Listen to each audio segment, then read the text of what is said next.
मु डॉक्टर देवश्लोक शर्मा निर्देशक JDS homeopathic hospital Jharsuguda. मु आज आपण मन को अवगत करबा पई आसी जे आल्युमिनियम बर्तन और नॉन स्टिक बर्तन रे व्यवहार कले आजिकल गुड़ाए रोग देखा पाई था। एथिरे एल्जाइमर्स डिजीज और कैंसर जमती कर्कट रोग गोटे मुख्य रोग अच्छी। तो मु आपण मन को यही वीडियो माध्यम रे बतेबा चाहे रोगर मुख्य कारण होछि आपनकर रसोई घर। आल्युमिनियम बासन व नॉन स्टिक पैन व्यवहार रु शरीर क्षति होता है। यही विशेषज्ञ माने दीर्घ धरी चेतावनी दे आसुछंती। जदि आमे बासन गुड़ को खराब हो जाता है किंबा स्क्रैच हो जाता है तेबे किपरि non stick and ceramic pan व्यवहारकारी स्वास्थ्य पर प्रतिकूल प्रभाव पकई पारे।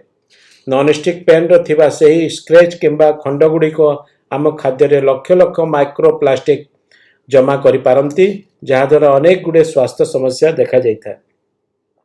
न्यूयॉर्क अमेरिकार चिकित्सक चेतावनी दे आसछंती और कहते जे नॉन स्टिक पैन जहाँ स्क्रैप हो जाइए किंबा स्क्रैप है खराब हो जाइए भितर खाद्य लक्ष लक्ष माइक्रोप्लास्टिक आम शरीर को क्षति करिथांती।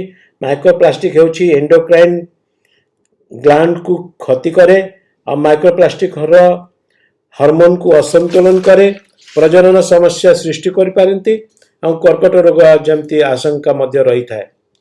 नॉन स्टिक पैन विशेषतः टेफ्लॉन परि पारंपरिक नॉन स्टिक आवरण थिबा शरीर को क्षतिकारक बोली विवेचना करा जाता है। कारण यही आवरण नष्ट हो जाता है तेबे या खाद्य विषाक्त धुआं और क्षतिकारक रासायनिक पदार्थ यही विषाक्त करें। गत वर्ष प्रकाशित ऑस्ट्रेलिया अध्ययन दर्शाई जना पड़ी जे टेफ्लॉन व्यवहार करे गोटे पेन रे 9100 पर्यंत प्लास्टिक कण गुड़ाक बाहरी जाता है जो आम पेट भीतर को चली जाता है।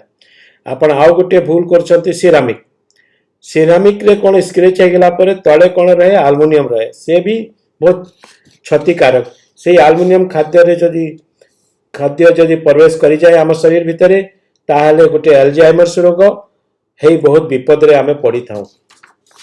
आपण आल्युमिनियम किंबा नॉन स्टिक पैन बदला रे आपण कास्ट आयरन लुहा और स्टेनलेस स्टील रो बासन व्यवहार करि परिबे या स्वास्थ्य पाई निरापद अटे।